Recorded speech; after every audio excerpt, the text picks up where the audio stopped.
punya Engkau yang luar biasa, Kau Allah yang dahsyat, Kau Tuhan yang besar Tuhan. Kami bersyukur punya Engkau Bapa. Apapun Tuhan kondisi kami, apapun keadaan dunia ini Tuhan, kami mau punya iman percaya hanya kepada Engkau Tuhan. Bahwa kami punya Engkau Allah yang besar Tuhan. Lebih besar dari apapun juga Tuhan. Terima kasih Yesus. Inilah iman kami Tuhan.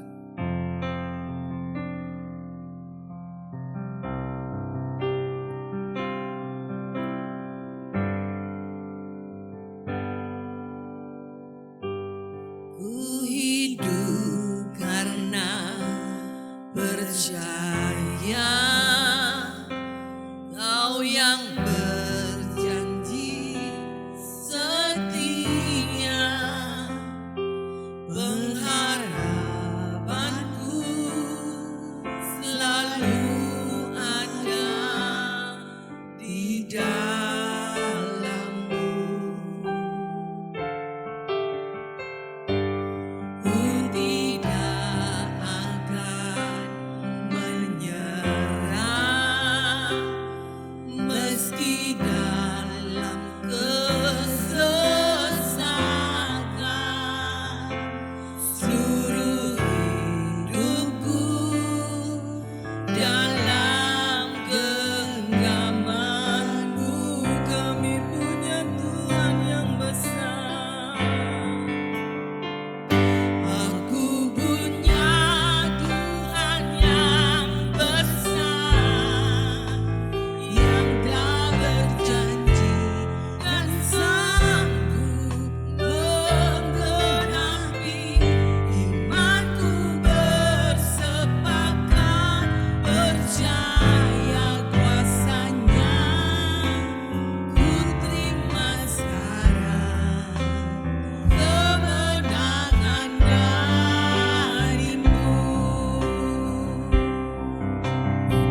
Bapa di surga, kami bersyukur buat kebaikan kemurahan-Mu, sehingga pagi ini kami boleh ada dalam keadaan yang baik, sehat, berkumpul di tempat ini untuk menerima berkat yang terbaik dari surga. Terima kasih untuk kesempatan kami bisa menyembah Raja di atas segala Raja. Jamah hati kami Roh Kudus, supaya setiap firman yang ditabur berakar, bertumbuh, dan berbuah lebat dalam kehidupan kami. Segala pujian, hormat, dan kemuliaan hanya bagi-Mu. Di dalam nama Yesus Kristus, sama-sama kita katakan, amin.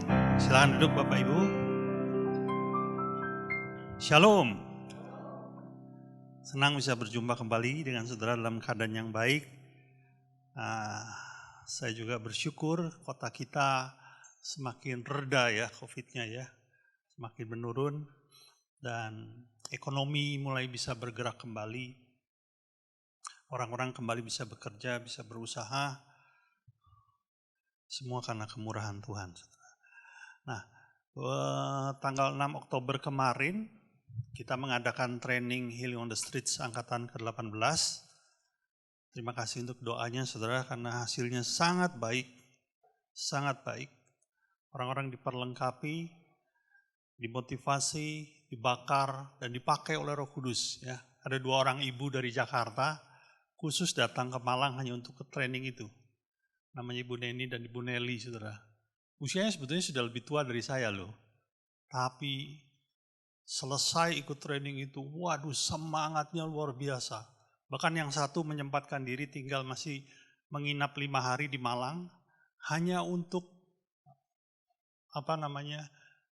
memberitakan Injil, mendoakan orang-orang sakit. Bahkan dia cerita, ada satu anak kecil yang tidak pernah berhenti menangis ya, karena nggak tahu itu. Jadi sejak pindah rumah itu, anak ini nangis terus. Dan ternyata setelah dikunjungi, dilayani, berhenti saudara. Ya.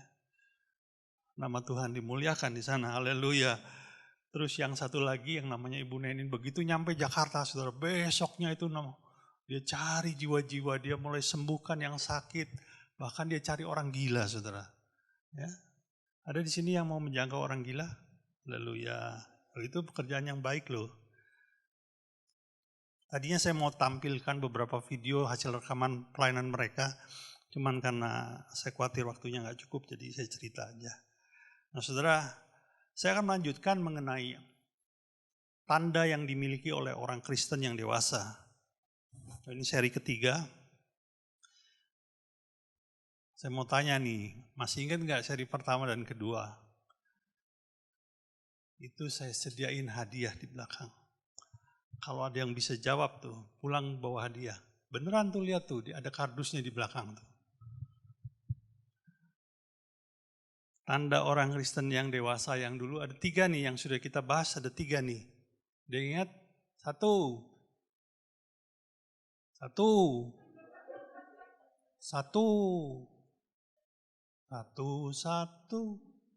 Gimana Pak Yung? Berbuah, betul, oke. 2. Untung Tuhan tuh sabar ya. Saya nggak sabar, saudara. Nggak apa-apa ya. Nggak ada, coba masih ada loh hadiahnya. Berbuah, cuman itu doang. Nah, tidak betul. Satunya lagi, terakhir. Apa? Haleluya. Ini yang bertobat saya apa saudara nih? Oke, yang ketiga adalah menyukai makanan keras. Tidak lagi susu, saudara. Hari ini kita tambah 2, udah yang terakhir aja. Saya khawatir kalau 10 nggak ada yang ingat juga, jadi saya tambah 2 aja, saudara. Ya, Pak boleh diambil nanti hadiahnya, Pak. Ya, Michelle juga. Oke, kita langsung melihat di Ibrani 5 pasal 14. Ini adalah tanda yang keempat yang pasti dimiliki oleh orang Kristen yang dewasa. Ibrani 15 bunyinya begini. Tetapi makanan keras adalah untuk orang-orang dewasa. Nah ini yang sudah kita bahas. yang karena mempunyai panca indera yang terlatih untuk membedakan yang baik daripada yang jahat. Tanda yang keempat yang harus dimiliki oleh orang Kristen yang dewasa adalah memiliki panca indera sehingga mampu membedakan yang baik dan yang jahat, saudara. Tanda ini sebetulnya sangat penting, saudara. Apalagi kalau saudara yang sudah mengikuti seminar tentang akan munculnya antikris, ya. Salah satu tanda yang akan menandai munculnya antikris apa? Akan timbul penyesatan besar-besaran. Coba kita lihat lagi deh. Di Matius 24 ayat 24. Oke. Ini Yesus berkata, sebab Mesias palsu dan nabi-nabi palsu akan muncul dan mereka akan mengadakan tanda-tanda yang dahsyat dan mujizat-mujizat. Perhatikan, sehingga sekiranya mungkin mereka menyesatkan orang-orang pilihan juga, saudara. Ketika hal ini terjadi, sebenarnya pengajaran yang menyimpang hari ini sudah ada. Di sekitar kita, maaf loh, bahkan di kota Malang ini sudah ada. Bahkan lebih dari satu. Tapi Yesus mengatakan bahwa nanti menjelang munculnya antikris, hal itu akan semakin masif, akan semakin banyak. Bahkan penyesatan itu disertai dengan tanda-tanda mujizat. Dan sayangnya, kalau kita membaca di kitab Wahyu, ada orang-orang percaya yang tersesat, yang terpengaruh oleh pengajaran-pengajaran menyimpang itu.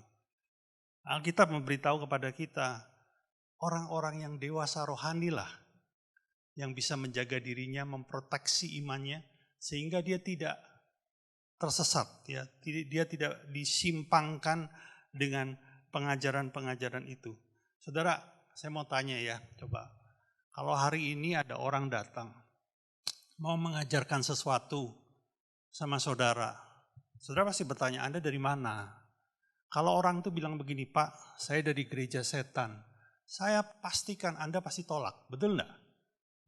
Tapi Alkitab mengatakan mereka ini adalah nabi-nabi palsu. Artinya mereka tidak berkata mereka dari gereja setan, apalagi dari agama lain. Enggak, mereka mengaku bahwa dirinya hamba-hamba Tuhan.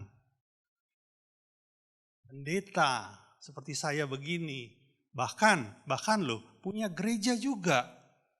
Nah, kalau begitu kan susah. Gimana taunya, ya?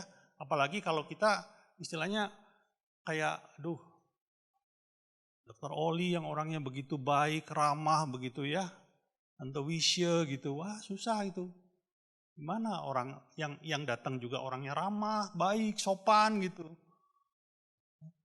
Kita bisa mudah terpengaruh bila mana kita tidak dewasa secara rohani. Saya mau tunjukkan satu contoh. Siapa dari saudara di sini yang pernah mendengar nama sebuah gereja yang namanya Gereja Tuhan yang Maha Kuasa? Loh? Belum pernah? Oh. Nah, ya, makanya kita perlu banyak informasi ya dari luar ya. Namanya bagus loh, Gereja Tuhan yang Maha Kuasa. Namun ketika saya berusaha menyelidiki ini gereja apa? Posisinya di mana, lahir di mana, muncul dari mana, siapa ketuanya. Bahkan yang mengagetkan ketika saya mencoba mencari tahu yang diajarkan itu apa. Di situ saya kaget, saudara. Nah, kalau saya bicara terlalu panjang lebar makan waktu. Kita lihat aja videonya ya.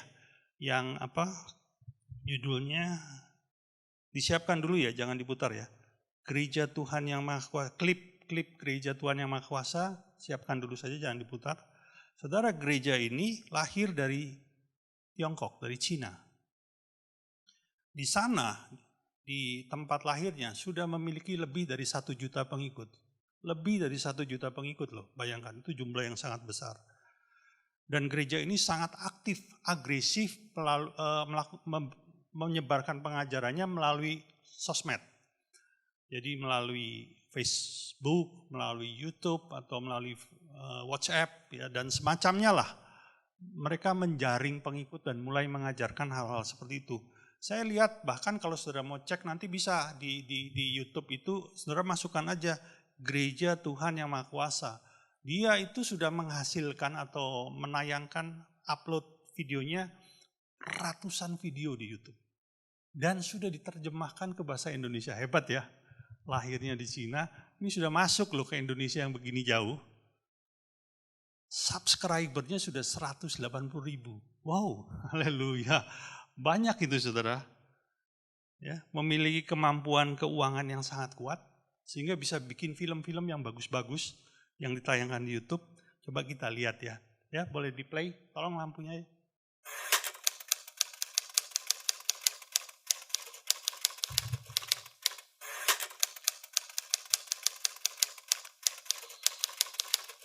Kalian bertanya, mengapa Tuhan harus berinkarnasi 2 kali untuk pekerjaan penyelamatan manusia? Sekarang mari kita lihat apa yang dikatakan Tuhan Yang Maha Kuasa. Baik.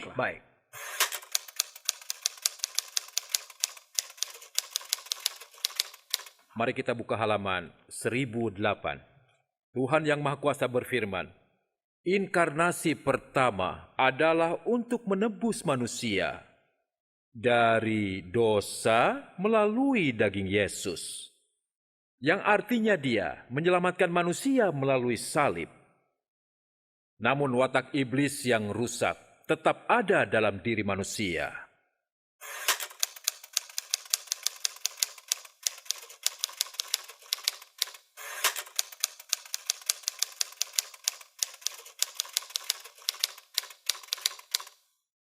Inkarnasi kedua tidak lagi berfungsi sebagai korban penghapus dosa, melainkan bertujuan untuk sepenuhnya menyelamatkan mereka yang telah ditebus dari dosa. Ini dilakukan agar mereka yang telah diampuni dapat dibebaskan dari dosa-dosanya dan dibersihkan sepenuhnya.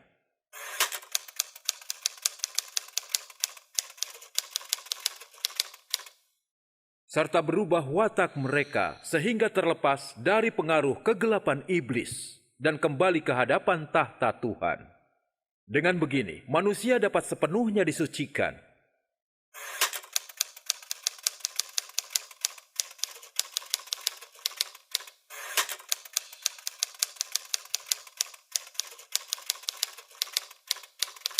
Oke, saya kira cukup deh. Ya, tolong lampunya. Saudara, itu sebagian dari hal-hal yang, itu yang buat bukan saya loh. Jadi yang buat video ini adalah seorang pengamat Kristiani yang merasa terbeban, kok ada pengajaran seperti ini, lalu dia membuat video yang mengupas kekeliruannya. Itu cukup panjang saudara ya, jadi saya stop aja sampai di sana. Salah satu hal yang jelas yang dikatakan bahwa Allah berinkarnasi 2 kali. Inkarnasi itu apa? Inkarnasi itu menjadi manusia. Yesus pernah menjadi manusia 2000 tahun yang lalu. Dan Alkitab mengatakan tidak 2 kali, cukup sekali. Kali yang kedua dia akan datang sebagai raja di atas segala raja. Bukan lagi sebagai manusia. Ini menyimpang saudara.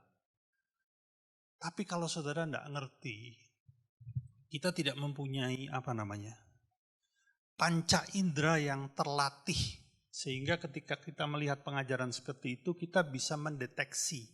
Kita bisa punya filter atau kita bisa melihat, oh ini salah. Saudara akan kesulitan. Dan panca indera yang terlatih ini hanya dimiliki orang yang dewasa rohani, saudara. Secara sederhana, orang yang bisa mendeteksi atau bisa memiliki panca indera yang terlatih ini adalah orang yang mencintai firman Tuhan. Orang yang suka akan firman, merenungkan firman, kesukaannya membaca firman. Itulah yang akan membuat orang itu punya panca indera yang terlatih. Saudara. Sebetulnya kalau saya punya niat, ya katakan saya ini seperti orang itu punya niat buruk ya. Saya tinggal, kan saudara kalau kesini kan tinggal lihat ayat di mana? Di proyektor ini. Betul nggak? Sepotong-sepotong saya tunjukkan, sepotong-sepotong saya tunjukkan. Kalau saudara tidak punya pengetahuan Alkitab yang cukup, sebetulnya potongan-potongan ayat itu cukup buat saya untuk menyesatkan saudara. Kalau saya mau loh. Kenapa? Karena saya tidak tampilkan secara lengkap. Sudah mengerti? Ya, ada banyak orang tersesat. Kenapa? Karena dia hanya mengerti sebagian Alkitab, tidak secara lengkap.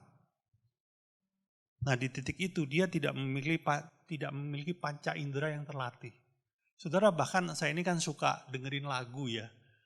Ternyata di YouTube itu ada puji-pujiannya juga dari gereja Tuhan Yang Maha Kuasa. Puji-pujiannya bagus-bagus loh saudara. Coba tolong setel 1 lampunya ya, suaranya juga. Ya, ini salah satu lagunya, ya kita dengar aja.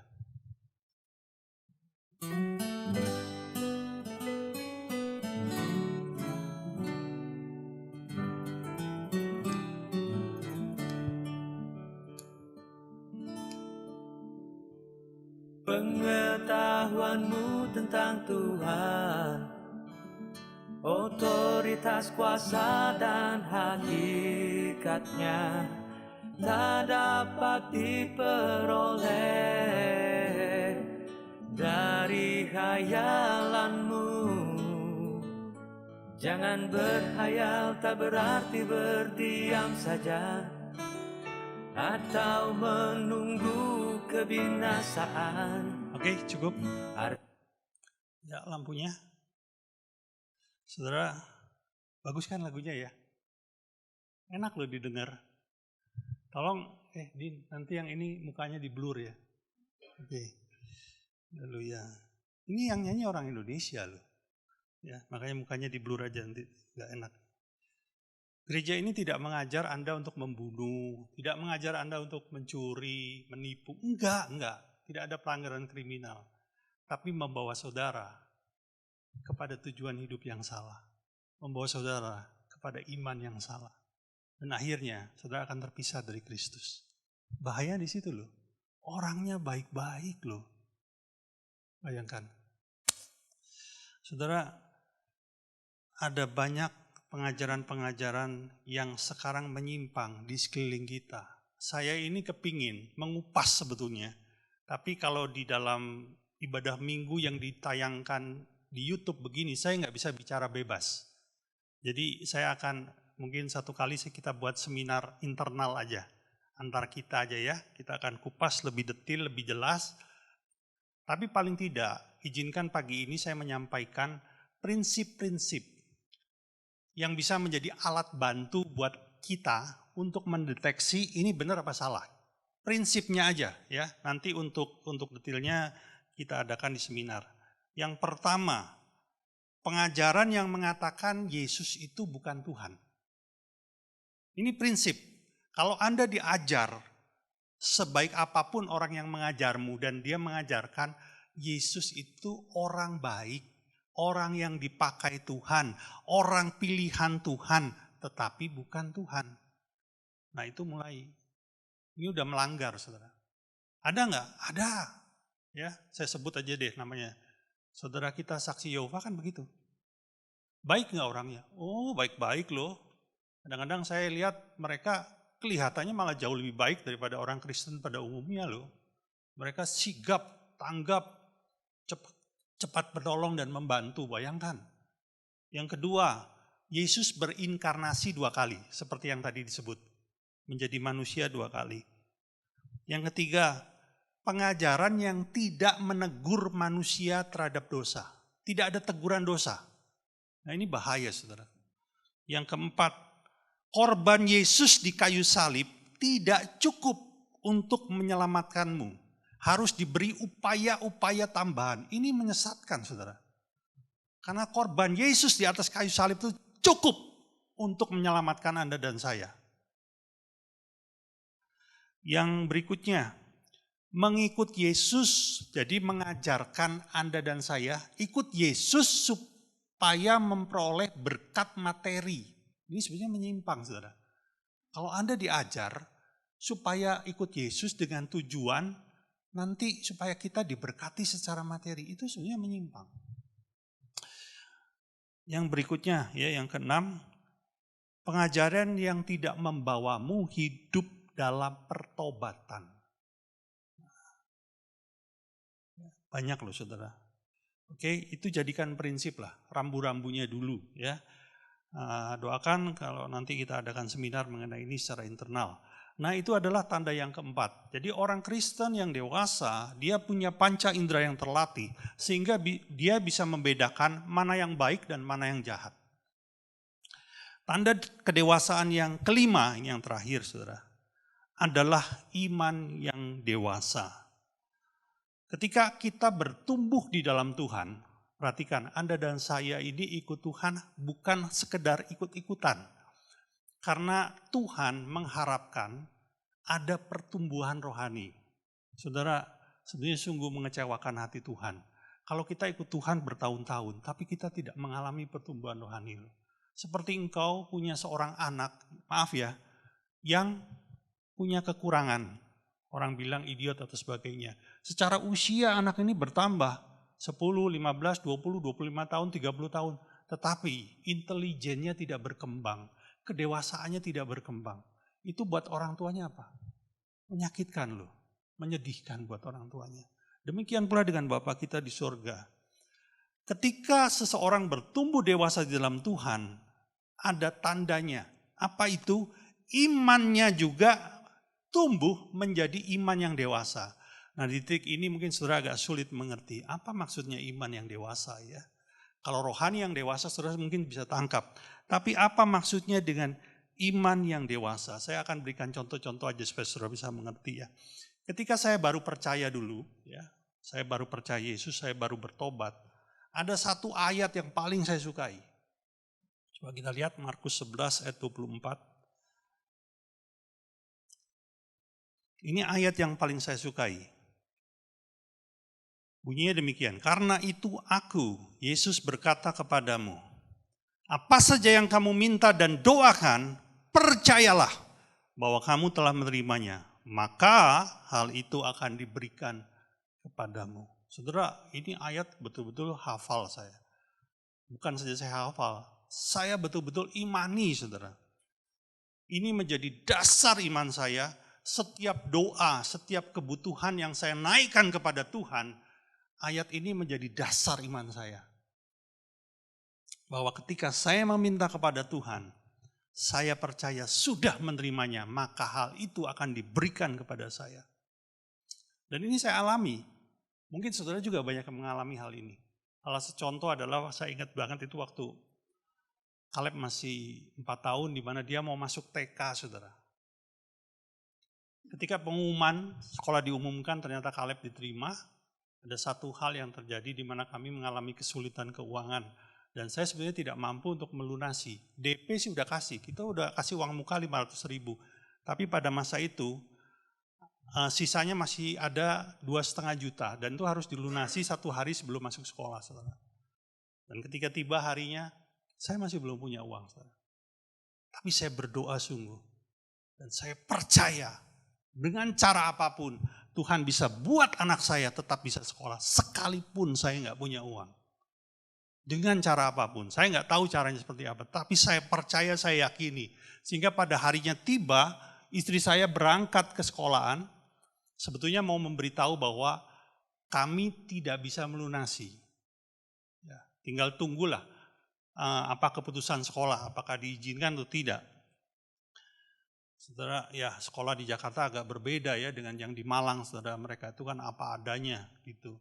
Mau, enggak gitu, istilahnya begitulah. Orang Jakarta itu begitu. Dan ketika tiba di sekolah, saudara, nah hal yang ajaib terjadi. Entah bagaimana Kaleb ini memperoleh kemurahan Tuhan. Jadi istri saya bilang, Bu, mohon maaf Bu, kami nggak bisa melunasi. Kalau memang tidak bisa ya udah uang muka yang sudah kami beri biarlah untuk sekolah ini nanti Kaleb mungkin sekolah tahun depan aja di mana kami sudah ada duit gitu istilah gitu. Tapi tiba-tiba kepala sekolah kita nggak kenal, kita bukan teman saya itu sama sekali nggak kenal. Kepala sekolah itu bilang gini, Bu jangan Bu kasihan, jangan ditunda setahun, tetap sekolah aja. Tapi kami nggak mampu bayar. Dia bilang gini, sudahlah ibu cicil semampunya. Nah maksud semampunya itu berapa? Dia bilang gini, kalaupun ibu hanya bisa bayar 5.000 rupiah sebulan, nggak apa-apa, biar Kaleb sekolah. Dan ya bagi saya 5.000 masih oke lah, masih bisa gitu ya. Jadi akhirnya Kaleb sekolah. Dan saya percaya ini adalah hasil jawaban doa, betul nggak? Tuhan membuka, memberikan kemurahan pada hati kepala sekolah ini sehingga mengakibatkan Kaleb tetap bisa sekolah sekalipun kita tidak bisa melunasinya. Ya ujungnya 1 tahun, baru 1 tahun kemudian setelah dia mau naik ke TK B baru bisa lunas semua loh itu. Jadi memang cukup panjang tuh masa penyicilannya. Saudara, ini adalah iman yang pertama kali saya miliki. Kalau saya minta, saya meyakininya, saya sudah menerima, maka Allah akan memberikannya. Dan iman ini di atas dasar firman. Ya, iman itu harus di atas dasar firman, saudara. Jangan iman kamu dibuat-buat sendiri atas keyakinan manusia, itu tidak mungkin. Harus di atas dasar firman. Demikian pula dengan gereja kita, saudara. Seperti saudara tahu, gereja kita ini gereja yang bergerak di dalam pelayanan kesembuhan. Dan saya sudah nggak bisa hitung lagi, sudah berapa banyak orang disembuhkan melalui pelayanan itu di gereja kita. Sayangnya semua video, bukan sayang sih sebetulnya, tapi memang kita putuskan begitu. Semua video rekaman di mana orang-orang itu disembuhkan, kita itu nggak masukkan ke YouTube, saudara. Karena memang saya nggak mau. Kalau nih dimasukkan ke YouTube, mungkin loh di tempat sini seperti di tempatnya di Balikpapan. Seperti itu. Ya, bisa dikunjungi banyak orang, tapi saya nggak mau. Ya, kenapa? Sebetulnya itu mempersulit penginjilan, saudara. Kalau kita sudah disorot sedemikian rupa, kita sulit memberitakan Yesus. Makanya kalau saudara lihat, saudara kita di Balikpapan tuh hanya menyembuhkan tanpa memberitakan Injil. Sudah ngerti ya? Ya. Nah, itu kenapa? Bagaimana itu bisa terjadi? Itu kan karena ada iman, saudara. Coba tampilkan Markus 16 ayat 18. Kita perhatikan yang 18b ya, bunyinya begini. Mereka akan meletakkan tangannya atas orang sakit dan orang itu akan sembuh. Itu yang menjadi dasar iman kita. Setiap kali saya meletakkan tangan saya di atas orang sakit, saya melepaskan perintah iman, saya percaya orang ini sembuh. Apapun penyakitnya. Apapun penyakitnya. Karena Tuhan yang berjanji, itu yang akan terjadi. Dan itu memang terjadi. Itu memang terjadi. Ya. Jadi itu dasar iman kita. Dasar iman yang awalnya saya pegang sedemikian rupa. Tapi kalau saudara ingat, ada satu peristiwa. Bulan Mei tahun 2019, 2 tahun yang lalu, ketika tiba-tiba Grace sakit. Saudara, iman yang sama itu saya terapkan. Saya tumpangi anak saya.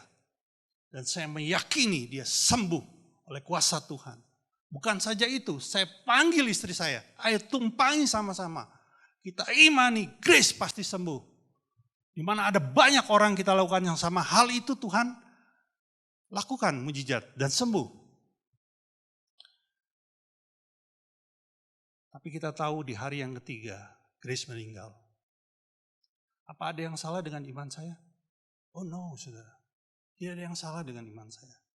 Tapi tahukah saudara, itu adalah salah satu cara untuk membawa saya ke tingkat iman yang lebih dewasa. Ini yang saya mau jelaskan, yaitu iman yang lebih dewasa. Dan ini ada dasar firman-Nya, saudara. Coba kita melihat dari Ibrani pasal 11 ayat 39 dan 40. Ibrani pasal 11 ayat 39 dan 40. Kalau saudara baca di rumah ya, Ibrani pasal 11, saudara akan mendapati satu pasal ini bicara tentang iman semua. Bahkan di sana disebutkan semua tokoh iman yang ada dalam Alkitab, disinggung di situ semua. Tapi ayat 39 bunyinya begini, dan mereka semua, mereka ini siapa? Mereka yang punya iman tidak memperoleh apa yang dijanjikan itu. Sekalipun iman mereka telah memberikan kepada mereka suatu kesaksian yang baik. Sekalipun iman mereka tidak salah. Sekalipun iman mereka benar di hadapan Tuhan. Tapi dikatakan apa? Mereka tidak memperoleh apa yang dijanjikan. Kenapa? Ayat 40 berbunyi demikian. Sebab Allah telah menyediakan sesuatu yang lebih baik bagi kita. Apa yang mereka minta, apa yang mereka percayai, apa yang mereka imani dengan sungguh-sungguh dan benar, tidak mereka peroleh. Kenapa? Karena Allah menyediakan satu hal yang berbeda, yang lebih baik. Ketika hal itu terjadi pada Grace, saudara, saya menyadari Tuhan sedang membawa saya kepada tingkat iman yang lebih dewasa, yaitu mempercayai bahwa Tuhan sedang menyediakan sesuatu yang lebih baik, walaupun berbeda dengan kehendak saya. Sudah tangkap ini? Lebih baik, walaupun berbeda dengan kehendakmu. Di titik ini, sesungguhnya, saya sedang belajar lebih lagi mempercayai Tuhan. Saudara, ketika Tuhan menyatakan sesuatu yang kau ingini, Anda akan mudah mempercayainya. Tetapi ketika Tuhan menyatakan hal yang berbeda, tidak sesuai dengan yang kau kehendaki, tapi engkau masih percaya, itu iman yang lebih dewasa. Tangkap ini baik-baik, saudara. Itu iman yang lebih dewasa. Dan bagi kita yang mau bertumbuh dewasa secara rohani, kita akan mengalami proses ini, saudaraku. Engkau akan dibawa pada satu titik di mana yang Tuhan berikan kok berbeda dengan apa yang saya mau. Dan Tuhan mau katakan, yang aku berikan ini lebih baik dari apa yang kau mau. Tangkap ini, saudaraku. Mudah-mudahan saudara bisa mengerti ya apa yang sedang saya sampaikan ini. Tetapi saudara, ternyata Tuhan tidak mau kita berhenti di titik ini. Masih mau mengangkat iman kita lebih dewasa lagi. Ketika kita berjalan bersama Tuhan setiap hari. Saudara tahu apa artinya berjalan bersama Tuhan? Ya, saya ulang sedikit ya. Berjalan bersama Tuhan itu Anda lakukan ketika hidupmu selaras dengan firman. Ketika engkau hidup di atas firman Tuhan, sebetulnya engkau sedang berjalan bersama Tuhan. Itu yang sedang terjadi. Nah, ketika engkau sedang berjalan bersama Tuhan, hari lepas hari, minggu, bulan, tahun, apa yang terjadi? Yang terjadi adalah engkau akan mengalami bermacam-macam kebaikan Tuhan. Betul nggak? Ya, Pak Syoyung ini sering cerita sama saya. Bagaimana dia katanya berulang kali ditolong Tuhan. Ya, saya percaya Anda di sini semua pasti juga pernah mengalami hal yang sama. Berulang kali. Bukan saja ditolong, tapi juga mengalami kemurahan demi kemurahan. Mengalami pengampunan demi pengampunan. Nah, pada satu titik setelah sekian lama apa yang terjadi?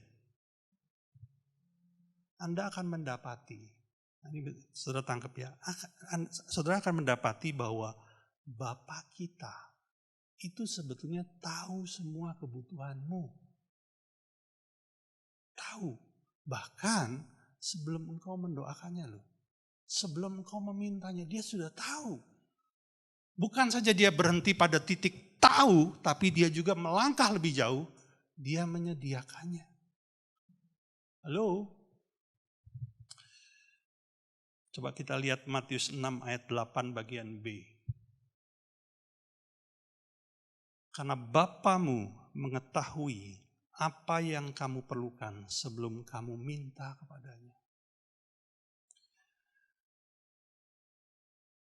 Di titik ini kita akhirnya tahu, oh sebetulnya Bapak saya itu tahu loh semua kebutuhan saya. Dia tahu semua problem yang sedang kita hadapi.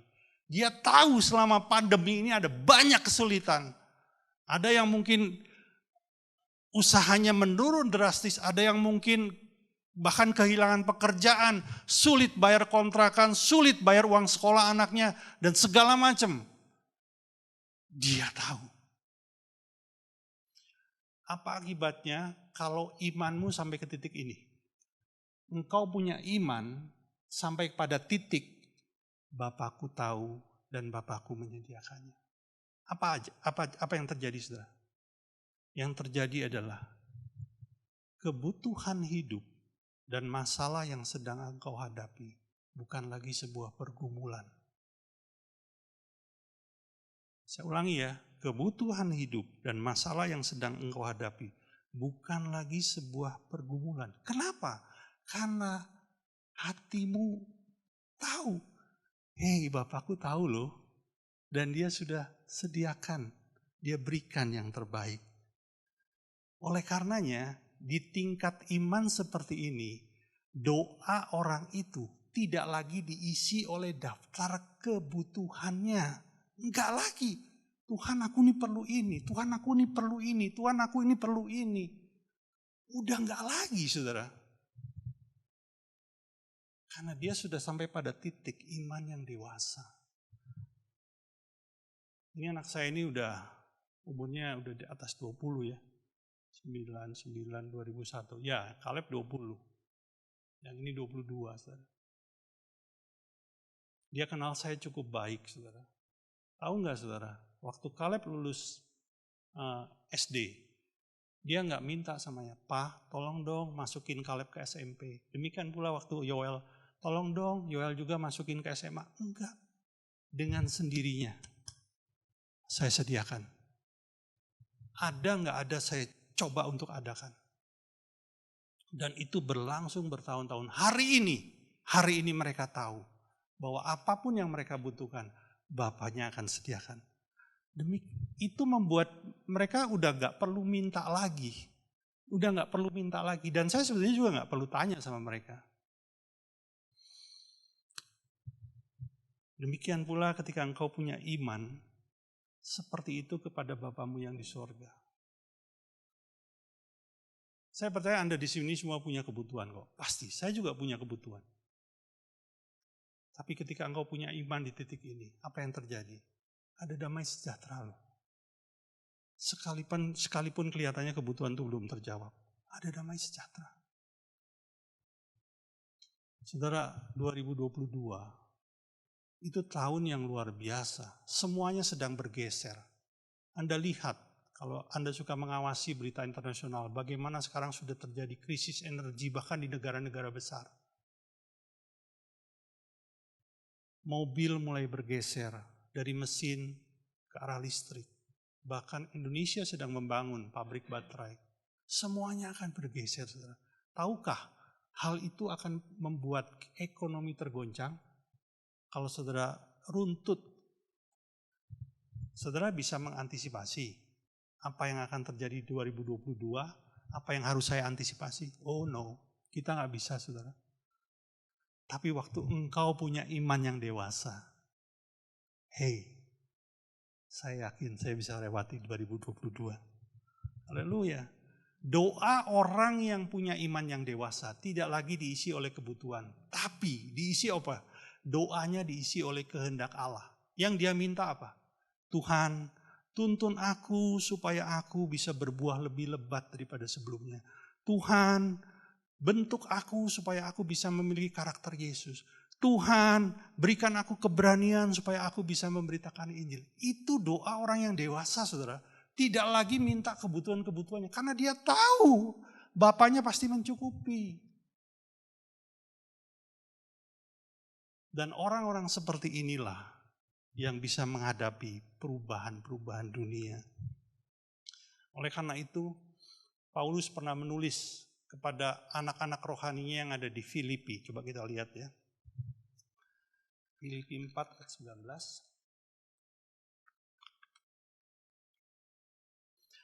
Allahku akan memenuhi segala keperluanmu menurut kekayaan dan kemuliaannya dalam Kristus Yesus.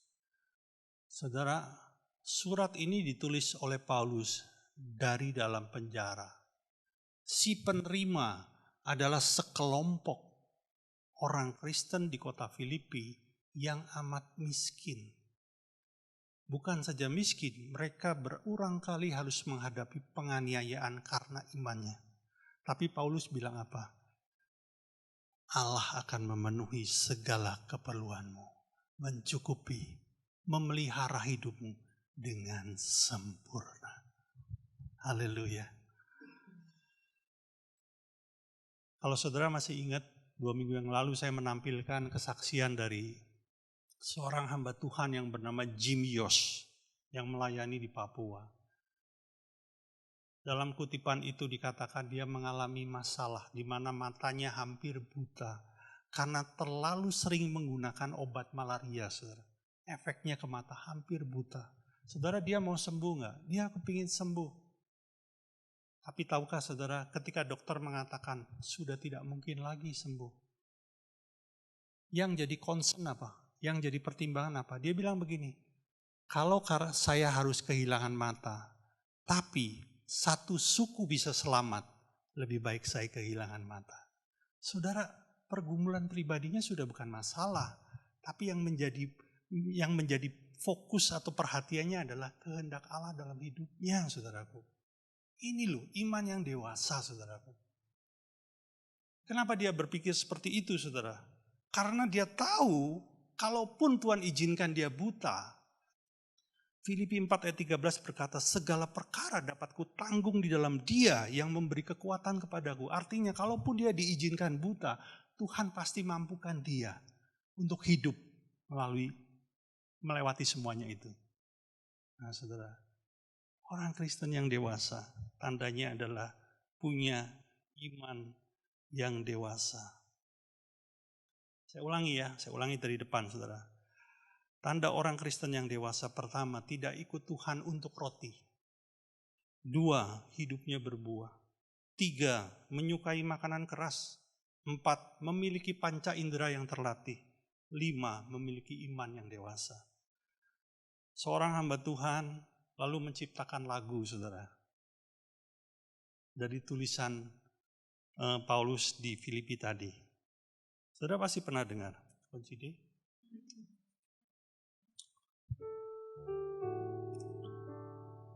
Allahku kan memenuhi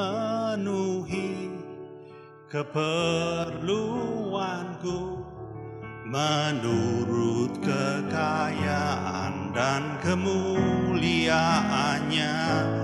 Allahku kan mencukupi kebutuhanku di dalam Yesus Tuhan. Tiada yang mustahil bagi Dia. Ajaib segala perbuatannya, segala perkara ku tanggung dalam Dia, di dalam kekuatan kuasa-Nya, di dalam kekuatan kuasa-Nya. Mari sama-sama. Allahku kan memenuhi keperluanku menurut kekayaan dan kemuliaannya. Allahku kan mencukupi kebutuhanku di dalam Yesus Tuhan. Tiada yang mustahil, tiada yang mustahil bagi Dia. Ajaib segala perbuatannya, segala perkara ku tanggung dalam Dia, di dalam kekuatan kuasa-Nya, di dalam kekuatan kuasa-Nya. Allahku kan memenuhi keperluanku menurut kekayaan dan kemuliaannya.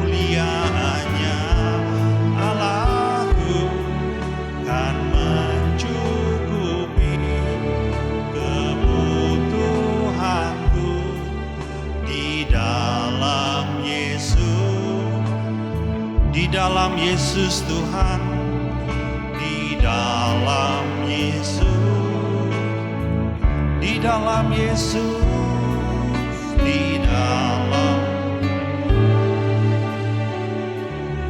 Yes, Bapa, kami bersyukur atas segala proses dan pembentukan tangan-Mu dalam kehidupan kami.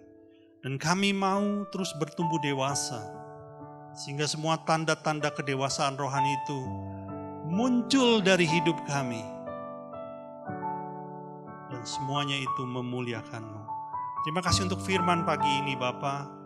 Kami bersyukur untuk jamahan Roh Kudus. Segala pujian, hormat, dan kemuliaan hanya bagi-Mu dalam nama Yesus Kristus. Sama-sama kita katakan, amin. Ya, kita akan mendengarkan pengumuman, saudaraku.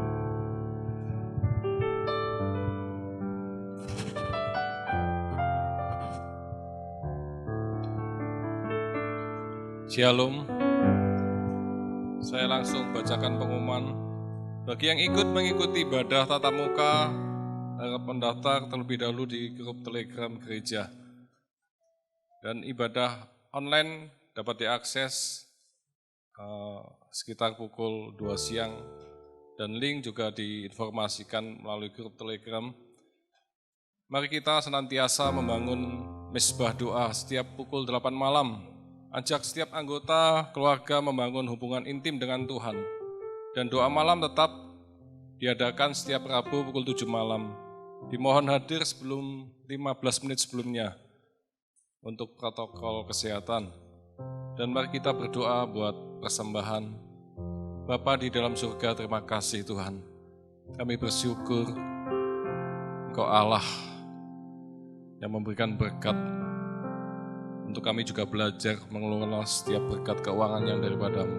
Untuk kami senantiasa bijak. Dan pagi ini izinkan kami Tuhan memberi, menabur dengan sukacita hanya untuk kemuliaan nama-Mu. Amin. Bahwa Tuhan juga gunung batuku,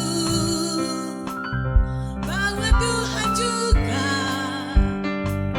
kota bentengku, bahwa Tuhan juga penolongku, yaitu Allahku dan gunung batuku. Aku percaya akan Dia, perlindunganku. Aku percaya akan Dia, tandu selamatku. Aku percaya akan Dia, sang perisaiku, tempat perlindungan yang tinggi. Kami undang Bapak Ibu untuk bangkit berdiri. Mari kita tutup ibadah pagi ini dengan doa. Bapa di dalam surga, terima kasih buat setiap waktu kesempatan yang masih Engkau berikan kepada kami. Hingga kami dalam keadaan baik dapat bersekutu dengan-Mu, berhimpun untuk memuji, menyembah-Mu di tempat ini. Makasih Bapa, makasih Tuhan. Buat apa yang telah kami dengar dan apa yang telah kami terima pagi ini. Melalui kebenaran firman-Mu Tuhan, tanda kami sebagai orang dewasa, Tuhan, Engkau membukakan rahasia ilahi pagi ini dengan memberikan tanda bahwa ada dua hal, panca indera dan iman. Tuhan, kami minta Tuhan, pertajamkan panca indera setiap kami umat-Mu di tempat ini, untuk supaya kami dapat membedakan mana yang baik, mana yang tidak baik, mana yang menjadi kehendak-Mu, mana yang bukan. Dan kami minta iman Tuhan sepenuhnya, iman yang hidup, iman yang kokoh, iman yang hidup, iman yang bertumbuh, agar kami dapat dipakai oleh Engkau Tuhan, mencapai satu tujuan, target, hidup memuliakan-Mu di dalam kehidupan kami ini. Makasih Bapak, kami berdoa untuk Bapak Gembala Pak Hari, Pakai beliau Tuhan, lebih lagi kami minta Tuhan, hati hamba, hati Bapa senantiasa ada dalam hidupnya. Agar setiap kami juga boleh dipimpin olehnya Tuhan, diberikan pengenalan yang baik atas Yesus, agar kami juga semakin hari semakin memuliakan Tuhan, menjadi pribadi yang menyenangkan hati Tuhan. Berkati istri serta anak-anak beliau. Kami juga minta berkat atas umat-Mu GBH di tempat ini, seluruh pelayan-pelayan Tuhan. Kami minta Tuhan, hati yang senantiasa mengasihi Engkau. Kami minta iman. Kami minta Tuhan, kehendak-Mu terjadi atas setiap kami. Pakai kami Tuhan, jadi alat bagi kemuliaan-Mu. Perlengkapi kami Tuhan. Makasih Bapa, Roh Kudus tuntun bimbing setiap kami. Hidup di dalam kebenaran firman Tuhan sepenuhnya, agar hidup kami boleh menyenangkan hati Tuhan, berarti dan berbuah lebat bagi kemuliaan nama Tuhan. Kami berdoa untuk Indonesia, kami minta belas kasih-Mu. Kami memberi hati untuk Indonesia Tuhan, untuk dijamah oleh Engkau, untuk dipenuhi dengan kemuliaan-Mu. Hujani Indonesia dengan hujan pertobatan dan keselamatan Tuhan. Makasih Bapa, kami berdoa untuk seluruh pemimpin-pemimpin bangsa Indonesia, mulai dari yang tertinggi sampai yang terbawah. Kami minta hikmat kebijaksanaan atas setiap segala keputusan yang diambil. Biarlah semuanya itu boleh mensejahterakan seluruh rakyat Indonesia. Makasih Tuhan, kami sebentar akan pulang, kami akan menerima berkat daripada-Mu. Mari jemaat yang kasih Tuhan, kita angkat tangan kita dan arahkan hati kita kepada Bapa di surga.